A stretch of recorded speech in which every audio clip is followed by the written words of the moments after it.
Assalamualaikum warahmatullahi wabarakatuh. Perkenalkan, nama saya Tatia Husna dengan NIM 2591188 dari Prodi Manajemen. Baiklah, pada kesempatan kali ini saya akan menjelaskan mengenai bagaimana cara mengolah sebuah data menggunakan SPSS. Adapun teknik yang akan digunakan, yang pertama ada analis faktor, yang kedua ada analis regresi berganda, dan yang ketiga itu analis kovarin atau ANCOVA. Nah, yang pertama yaitu mengenai analis faktor. Nah, analis faktor merupakan salah satu dari analis ketergantungan atau interdependensi antar variabelnya, di mana prinsipnya yaitu mengekstraksi sejumlah faktor bersama atau common faktor dari gugusan variabelnya. Nah, analis faktor itu sendiri ada dua. Yang pertama ada exploratory, yang kedua ada confirmatory. Nah, langsung saja kita masuk ke prakteknya. Nah, di sini saya akan share screen terlebih dahulu, itu Microsoft Excel-nya. Nah, di sini sudah terlihat bahwasannya sudah terdapat beberapa data yang sudah disediakan. Nah, untuk memudahkan memasukkan data ke SPSS, maka kita perlu memblok semua data yang sudah disediakan ini.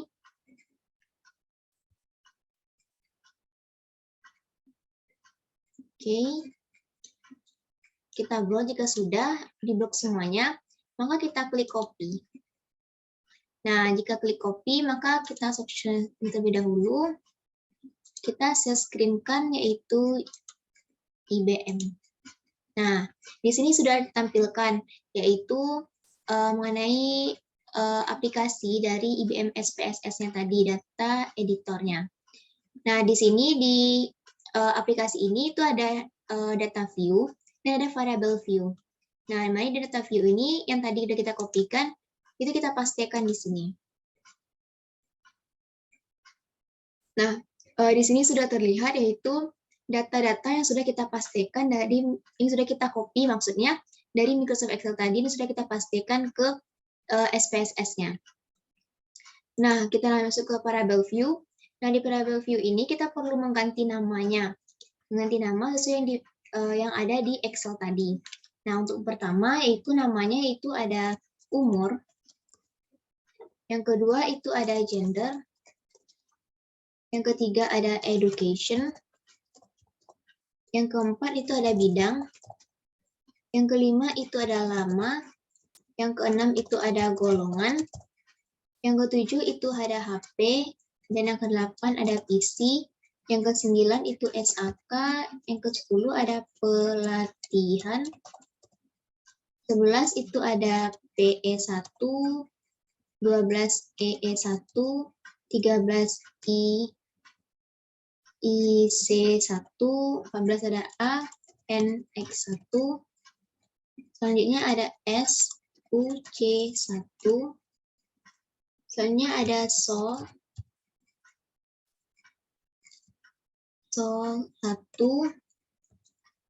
selanjutnya itu ada pengalaman SA. Oke, kita ganti lagi pengalaman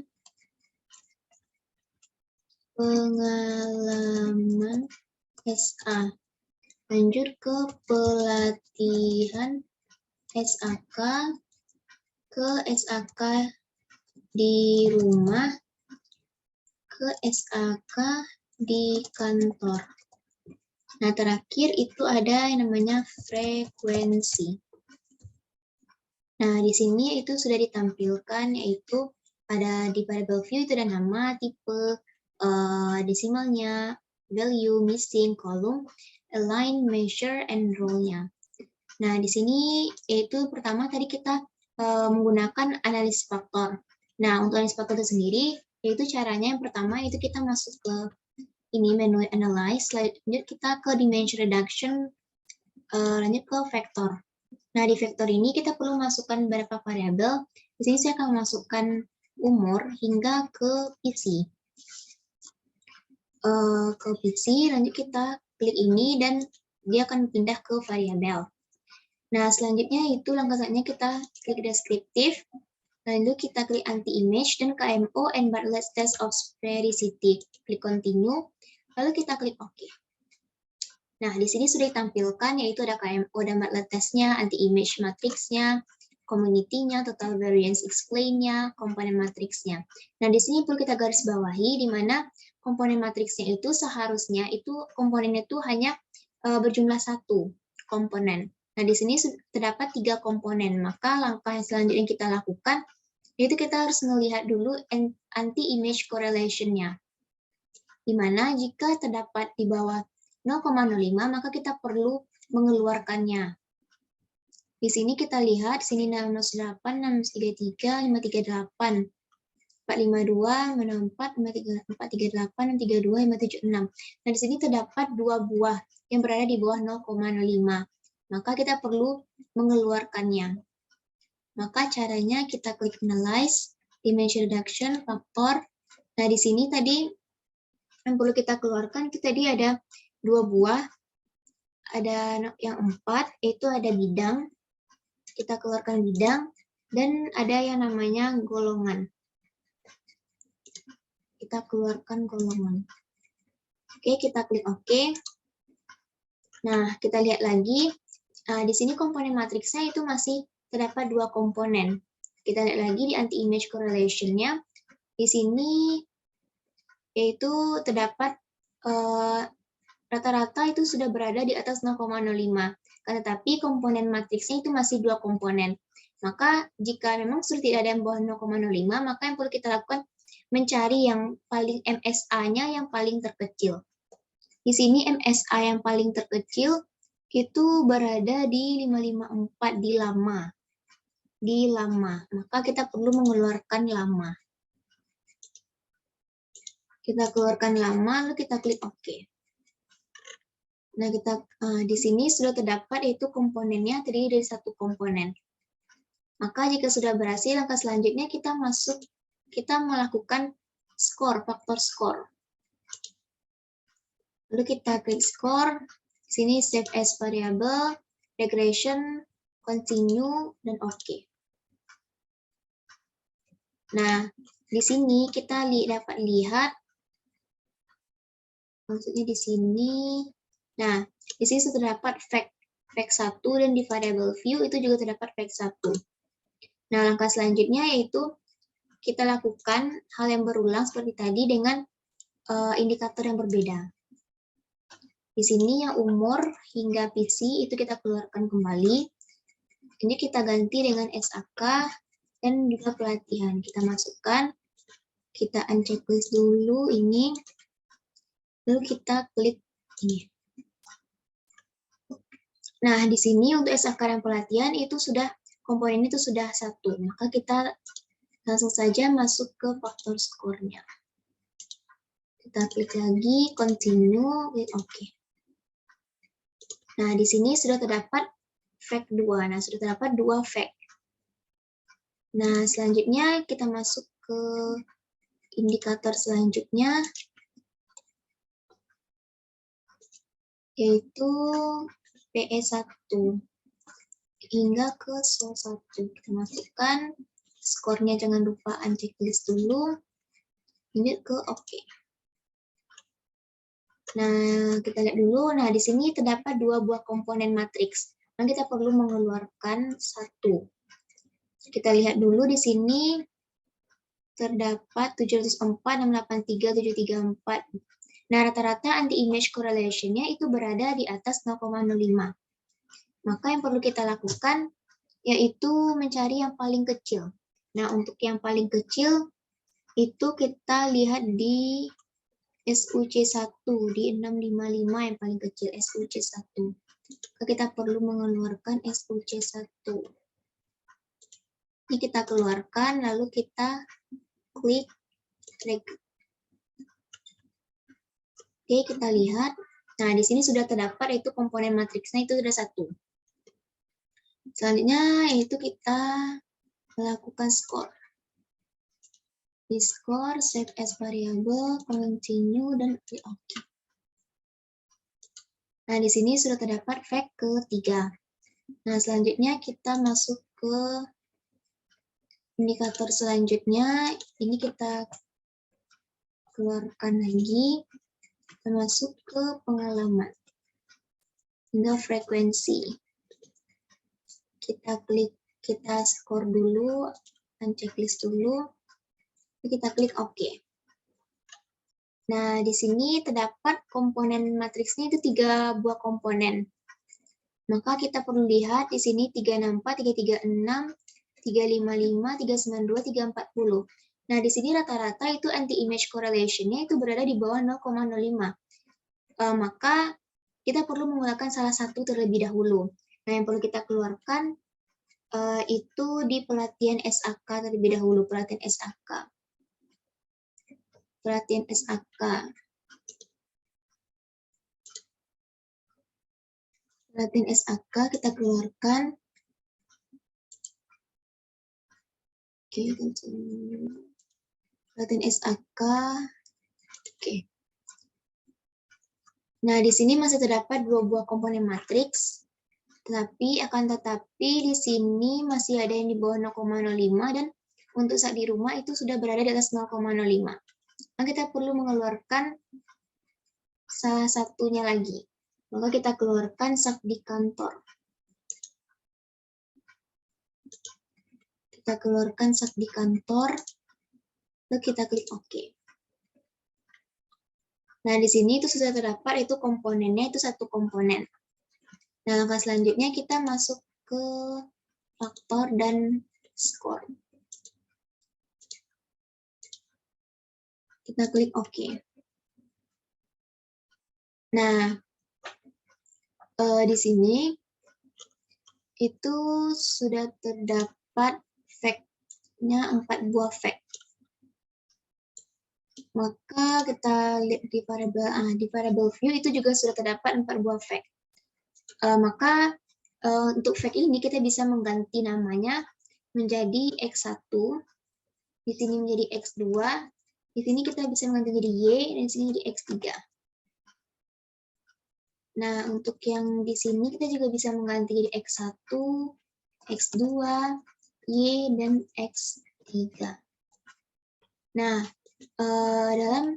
tahap selanjutnya yaitu kita masuk ke teknik analisis kedua, yaitu analisis regresi berganda.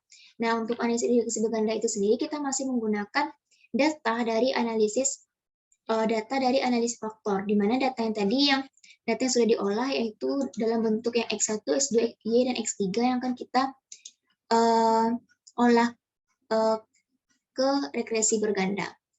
Nah, untuk regresi berganda itu sendiri, pertama kita masuk ke analyze, lanjut kita masuk ke regression dan linear. Nah, di sini sudah terdapat ada komponen dependent, ada independent. Nah, untuk dependent itu sendiri kita masukkan Y, dan untuk independent itu kita masukkan X, itu hingga X3. Nah, selanjutnya yaitu kita masuk ke statistik. Di sini kita perlu mencetak estimate, model fit, collinearity diagnostic, Durbin-Watson. Lalu kita klik continue, lalu kita juga perlu menentukan plots. Plots-nya yaitu untuk yang X itu kita Z-pred ke X, dan Z-receipt itu ke Y, dan checklist normal probability plot. Continue. Nah, selanjutnya kita klik OK.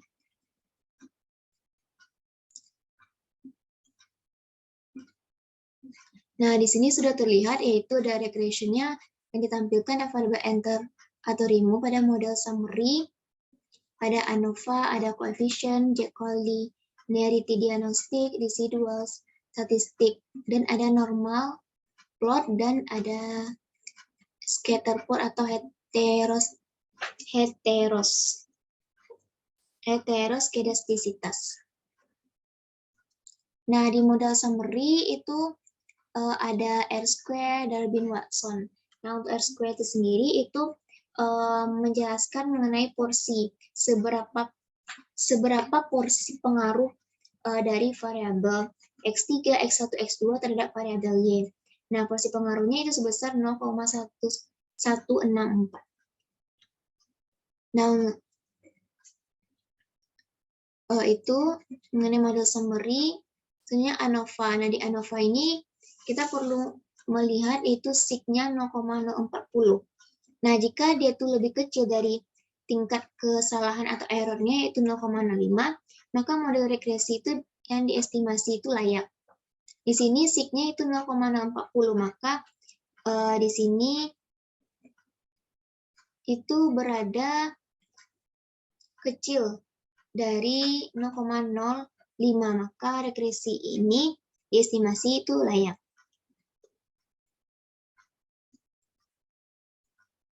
Oke, selanjutnya yaitu ke koefisien. Konstantanya ada 1x2, x3, T sig-nya. Nah, T-nya jika itu lebih kecil dari 0,05, maka dapat dikatakan bahwa variabel bebasnya itu berpengaruh signifikan terhadap variabel terikatnya. Sini T-nya 0,000. Untuk sig-nya itu 1,0000. Lanjut ke collinearity diagnostik. Ini ada varians proporsinya. X1 untuk X2, X3. Lanjut ke normalitas. Nah, normalitas ini, jika dia itu mendekati garis lurus, maka itu dapat dikatakan bahwa data residualnya itu terdistribusi normal. Nah, di sini kita bisa lihat bahwasannya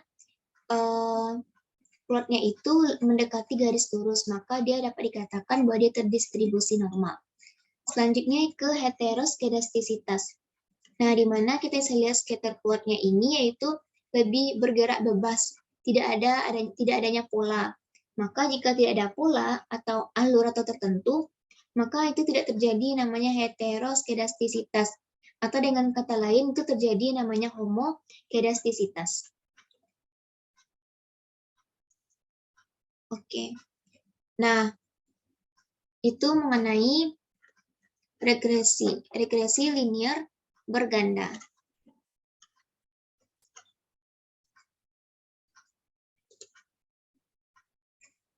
Oke, selanjutnya yaitu mengenai teknik, lanjut ke teknik ketiga. Nah, teknik ketiga yaitu ANCOVA, analisis kovarian. Nah, apa itu ANCOVA? ANCOVA merupakan teknik analisis untuk mengetahui pengaruh perlakuan terhadap peubah respon dengan mengontrol peubah lain yang kuantitatif. Nah, untuk analisis ANCOVA ini, kita menggunakan data yang berbeda. Oke, kita klik continue dulu. Nah, sebelum itu kita stop share dulu. Kita share screen dulu yang Microsoft Excel.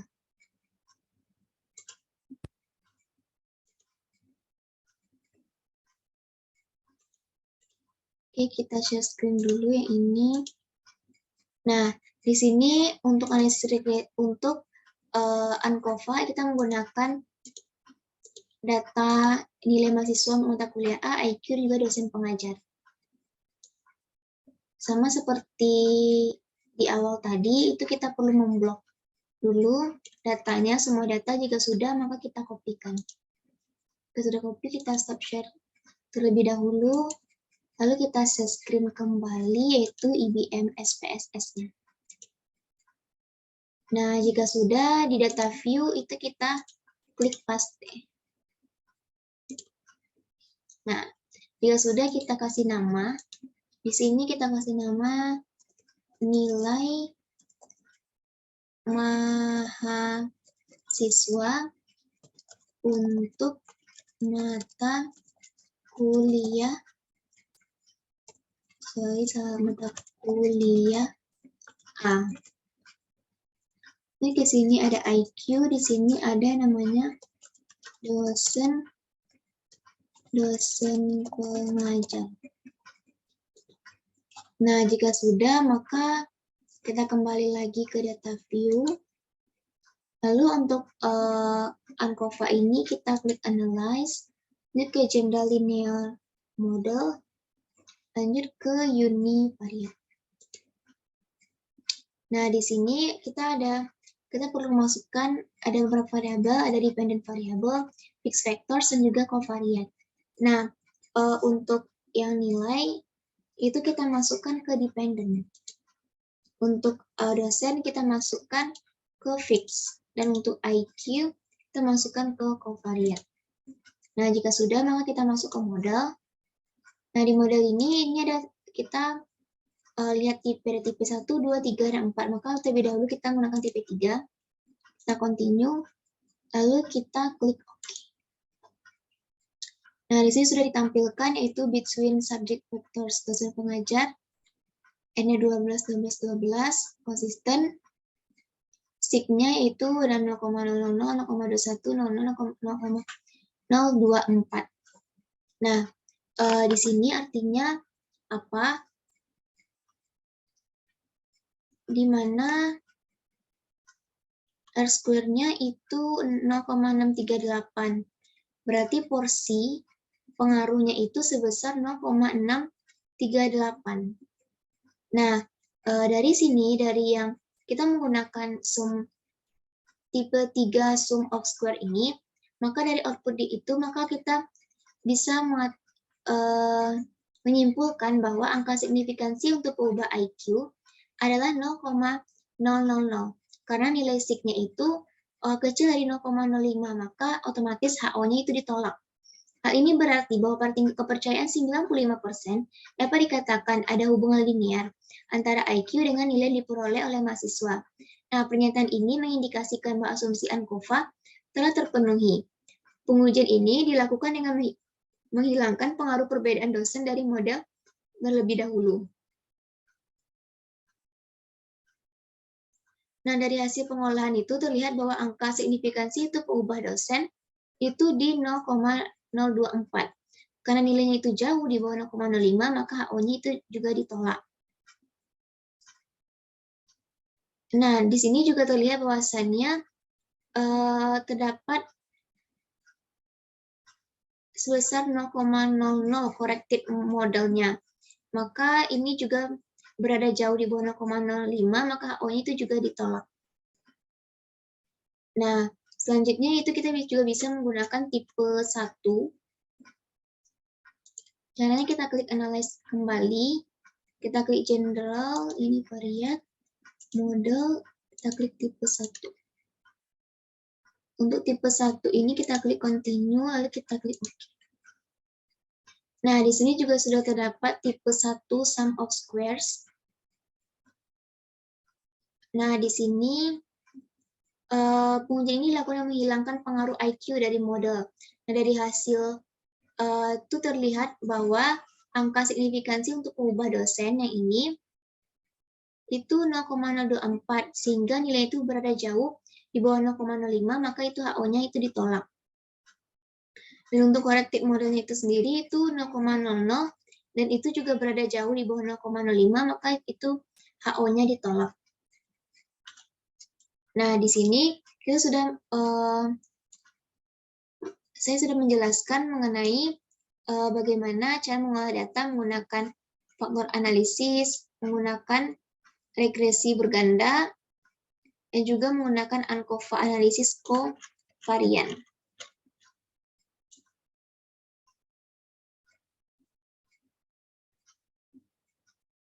Itu terakhir itu univariate analysis of covariant atau analisis kovarian. Mungkin itu saja penjelasan saya mengenai bagaimana cara mengolah data menggunakan 3 teknik analisis tadi. Saya Tuti Husna, mohon maaf apabila ada kesalahan. Terima kasih. Wassalamualaikum warahmatullahi wabarakatuh.